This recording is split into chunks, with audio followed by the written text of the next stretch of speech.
guy, and oh wow! Oh wow! Please, excuse me while my head nearly explodes, as if he just chucked fireworks with an empty pumpkin on Halloween, because lads, Liverpool are about to tie up a £50 million deal for Romeo Lavia. Lads, this is unusual. I mean, even the kid's name. I mean, it doesn't sound like the name of a footballer. It sounds like if you cast one of the fame-hungry women of Towie in a school production of a William Shakespeare play. Romeo Lavia! Honestly, it sounds like Victoria Beckham putting her kids to bed. What am I saying? I'm just jealous. My mother would sooner eat her local priest's toast in a sandwich than ever say Lavia to me. Lads, Southampton probably thought that they were safe. They hadn't been available at Liverpool in nearly 6 years. Since 2017, Southampton have probably been like the plot of The Village, just scared of the monsters in the woods. Lads, between 2014 and 2017, the Reds went shopping at St. Mary's 7 times. That seaside club was like their very own private Tesco's. I mean, the obsession initially started in 2005 when they bought Peter Crouch. Although, considering he failed to score a goal in the first 5 months, Liverpool probably initially felt like I did when I bought a cheeseburger from my local takeaway that forced me to spend the entire night throwing up all over my cat. But lads, Liverpool are a club who stole away Dejan Lovren, Adam Lallana, Ricky Lambert, Nathaniel Klein, Sadio Mane, Stephen Cocker, Virgil van Dijk. But in nearly all of those cases, Liverpool should probably feel a little bit embarrassed because their scouts should have noticed those players before they wound up at Southampton. It would have saved the club a lot of money. I mean, they could and should have bought Virgil van Dijk from Celtic for less than £15 million. But that summer, they just bought Joe Gomez instead, signing him from Charlton.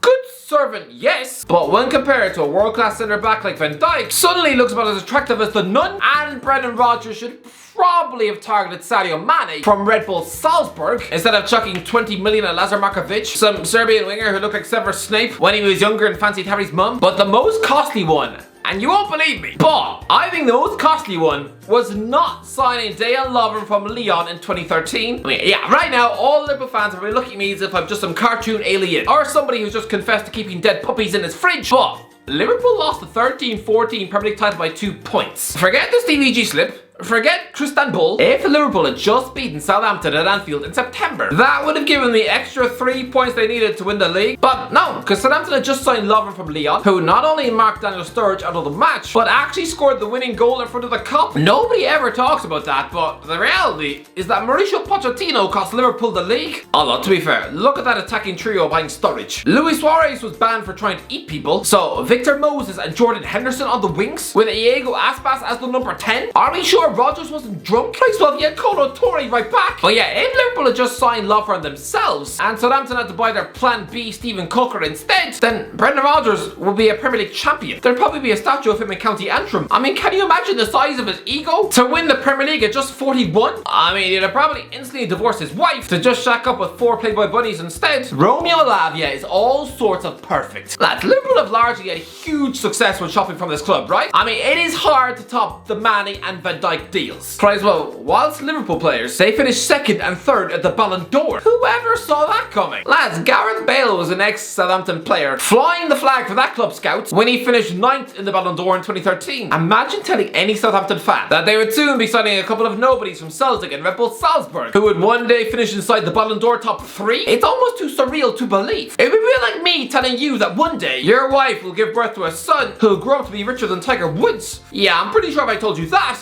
you'd suddenly be feeding her birth control tablets to the dog. But Lavia, he won't scale those ridiculous heights, but I reckon he will one day finish inside the top 10 in the Ballon d'Or too. Because Man City's academy is absolutely beastly. Oh my god, lads, if you're new here, then just hit that subscribe button. Hit it, hit it, hit it. Trying to get to 200k, it would mean the world to me. And if you want to see me finally smile, then you know what to do. Absolute legends. Back into the video. We need to start putting some respect on how that club keeps bringing through ridiculous, mouth-watering talent. So much is made of the city takeover allowing the club to sign anyone they want, right? But tell me a current Premier League academy who has a better quality of output inside the last 15 years? The way I see it, it is a 3-way competition between City, Arsenal and Chelsea. And we don't even chat about Manchester United. Look up this data on the transfer market. And apparently their 4th most valuable ex-academy player right now is Jack Harrison. 5th is Dwight McNeil. That's about as impressive as a Mr. Beast chocolate bar. I actually tried one of those yesterday.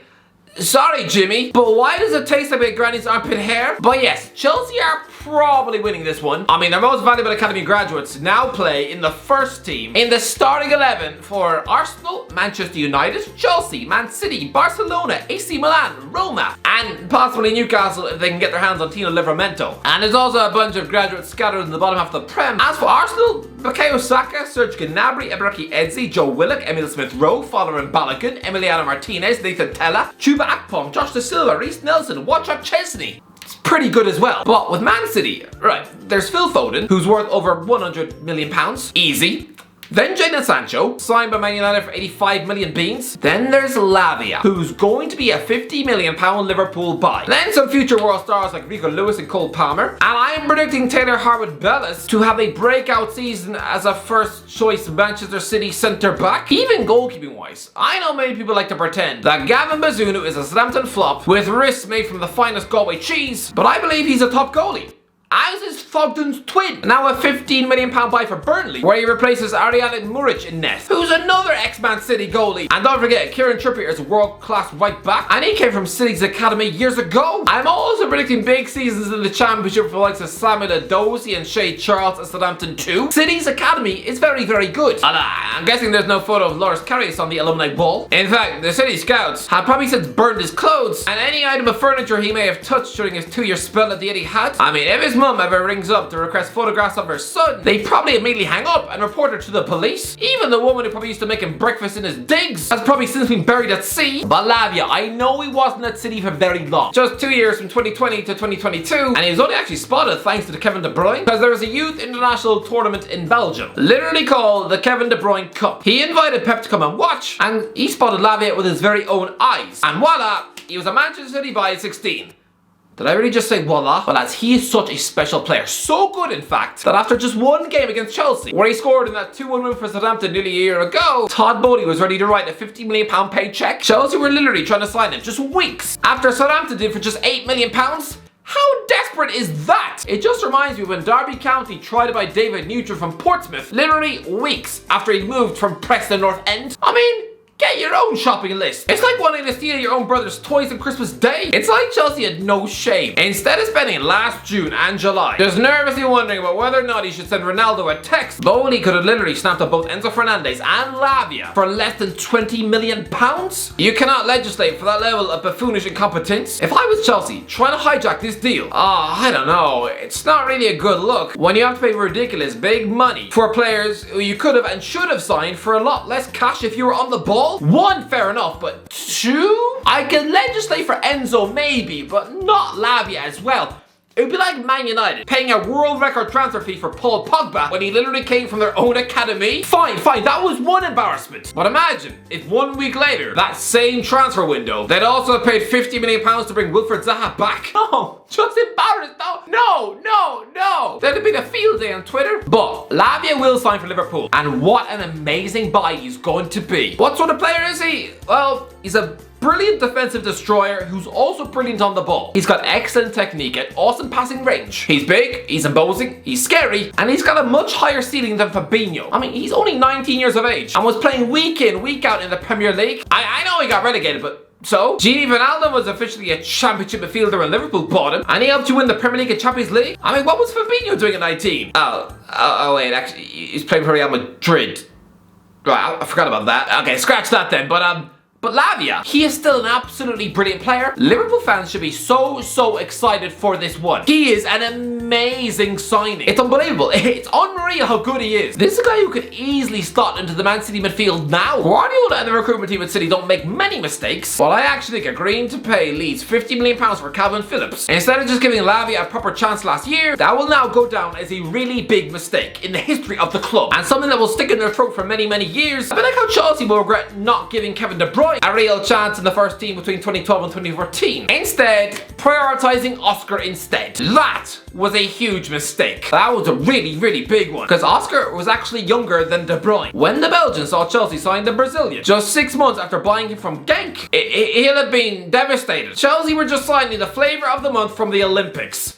ignoring their true world-class talent in the reserves? Chelsea backed the wrong horse, because Oscar quit Stamford Bridge at 25 to go and eat money in China, while De Bruyne has grown up to be one of the best players in Premier League history. This won't be quite as drastic still, but Phillips instead of Lavia will go down as an absolute rotten mistake, because Lavia is going to be an absolute titan of a footballer for Liverpool for many, many years. I mean, if you want to stick with the De Bruyne theme, then this is another passing of the torch. Slightly different positions, yes, but Jordan Henderson has been an absolute, almost modern legend at Liverpool. The longevity, 12 years at the club, the impact he's had, the trophies he's won. To think Brendan Rodgers tried to swap him for Clint Dempsey? And with De Bruyne, he arrived at City just as Yaya Toure was slowly being phased out of the team. I mean, let's be real, things were never the same after he started whining about birthday cakes. Lavia, I'm saying this, Lavia will play more games for Liverpool than Henderson. Lads, Henderson is just 8 games short of 500 for Liverpool. I don't care if he is getting the wealth of a prince shoved in his bank account. That has got to be annoying. I don't care if he is richer than Ned Stark. Imagine being able to strut into any pub you want as a 75-year-old man and tell everyone that you got 500 games for Liverpool under your belt. But I mean, you can't say that now. Instead, he just has to quietly order his pint and sit in the corner playing tennis on his phone. Nobody wants to hear from a bloke with just 492 games for Liverpool. No, it's like bragging about winning an egg and spoon race at school. I mean, lads, look at another Liverpool legend, Luis Suarez. He was dumped by Barcelona when he was just 2 goals shy of 200. That 200 goal club of Barcelona only has 2 members. One of them is 7 Ballon d'Ors, and the other one's been a skeleton for nearly 30 years, so that's got to be annoying. But Lavia, he's an absolute baller. And once this deal goes through, oh, just wow. Liverpool are signing themselves an absolute future world star at just 19 years of age. He's the best teenager the club have ever signed. Take a bow. Wow.